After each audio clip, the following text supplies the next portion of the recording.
fucking never left, nigga. You dumb, nigga. Back in these LA streets. Back in these streets that niggas be on podcasts just talking to me about. Like, come on, man. Stop the fuckery. I'm here. Top of the morning, y'all dumb early tapping in. Tap in them comments, man. Rowdy Rebel. It's like, this man, y'all remember, right? He went off the wall with it, disrespecting LA, disrespecting a particular gang. Then I think he was just disrespecting the whole West Coast. I don't even know, man. This shit was crazy with all these gang activities in the blogosphere. And it's wild too because, you know, it was like 6ix9ine went away, he flipped, right? He snitched on Treyway, the whole indictment. And at the same time, right, in the overlapping timelines, Uncle Murder had that joint for the one wrap up where he was like, yo, flux 6ix9ine, let's celebrate Rowdy Rebel and Shmurda and GS9s for holding it down. If y'all recall, they were taking years. I think Bobby did to give other individuals less years and, you know, just came home thorough with it. But Shmurda's rap career ain't really panned out like that since he been back out. But here Rowdy Rebel is now just crashing out on the net, playing these kind of games. It's like, I don't really get it. You know what I mean? You think after going away and all that, you just want to get money. And I think he's been doing his thing with the music, but I just don't understand the disrespect for LA and all this internet antics, man. You know what I mean? Like, what do y'all think about it? And speaking of that, man, Milk74, who's from the West Coast, is tapping in, not in response to Rowdy Rebel directly or whatever, but just at like the same damn time with all these messages about all the gang ish and it hitting the blogosphere. And I know some cats might be like, yo, Coffee, that's been his bread and butter, reacting to this kind of stuff or whatever. But Milk's always saying like certain shit should be kept off the net. In my recollection, you know what I mean? And a lot of people feel like he was just trolling Adam 22. He should have never went back there though. But if y'all recall, Milk was one of the first ones calling Adam out like, yo, you had me on, and then had two guests after me to really try to, with Pino and Crip Mac, trying to like stir the pot with these different beefs with this gang-ish. And, you know, look at what No Jumper's on now, man. That's like strictly what Adam 22 really does, you know what I mean? And him and Munchie be clowning the fuck out of Whack 100 right now. But with Milk, he put up quite a few messages here, right? This is a repost. Gangster rap was a government agenda, not a music genre. Guerrilla Republic, 1794. Right, I think that's the brand or whatever, right?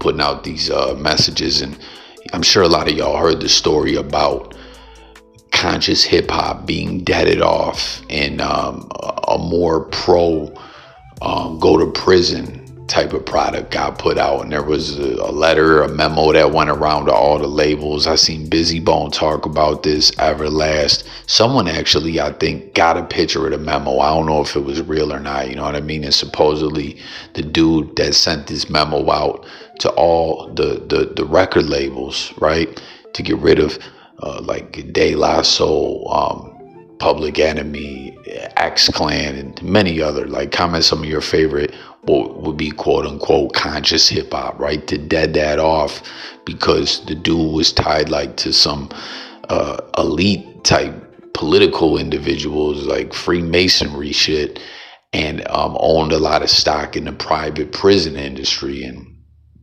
you know that's what that was all about. That's how hip hop, how powerful it was, and it needed to be used in a COINTELPRO-ish type way. You know what I mean? Like it was a tool to be used in a wicked way, man. And you know, I always call Whack 100 when I'm not calling him just a crater-faced dickhead.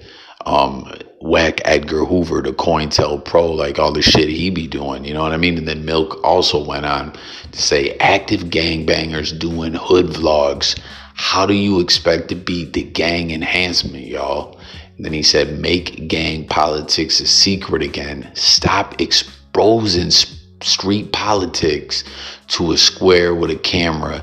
then y'all be exposing y'all hangouts, stores, and more, just making it easy to get slid on. So he's saying, like, not just with the authorities and the enhancements and all that, and the feds are watching, and we see it with the indictments, but to the ops, you can get slid on. You know what I mean? You be showing all the secrets of the hood and stuff. I don't know if that's aimed at one individual or not.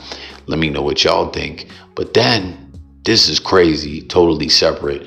Tell me that these are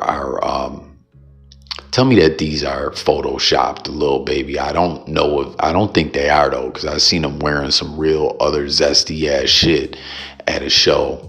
And you know, everyone keeps tying that to the Michael Rubin White Party, man, with that weird ass awkward like rainbow activities going on. And yeah, man, it's a whole lot of shit going down right there. So comment your thoughts about all that. And then also this whole Diddy lawsuit against, you know, these media outlets, naming them with Epstein and all that. I keep saying, man, when this is all said and done, sentencing is October 3rd, right? He didn't get convicted on the hard body karate RICO charges. They convicted him for traveling around and paying for action, you know, transportation and participating in prostitution, right? And his attorneys are arguing, listen, you didn't get him on the heavy cases, you got him on the lighter ones. The Mann Act, which is an old racist law, we need to address this. And as the law has to evolve in the law books, you know, with case law being incited and such, they're saying like this case is a first of its kind because he also is a swinger, and that's a new lifestyle that y'all need to, you know, take into account when assessing this case with the law. So it's so much going on, like, and you see him throwing this lawsuit out. I really wonder when it's all said and done, if when the appeals process begins, these lawsuits, all that, like, do you guys think people are going to be flunking with Diddy, and Diddy's going to be like, oh, you know, like people are going to welcome him back in with open arms, or people are going to fall back from him?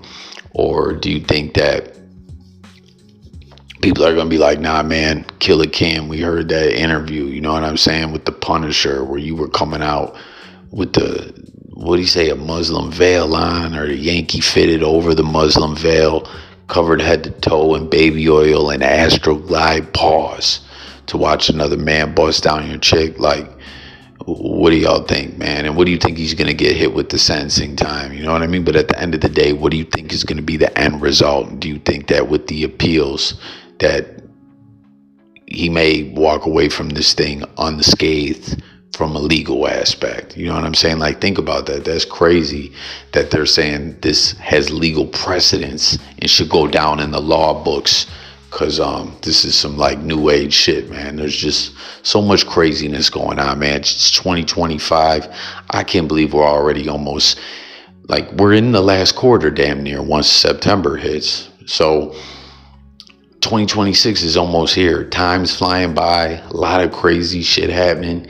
Gang-ish being blasted all over the blogosphere. Rowdy Rebel keeps flirting with violence, like daring LA to do something to him. Milk saying all this gang politics on the net needs to stop. Diddy's trying to clear his name. Like, what do y'all think about it all, man? Hit the comments with it. Subscribe to the channel. It's Coffee. I'll get with y'all on the next one. But let's talk in them comments, y'all. Peace.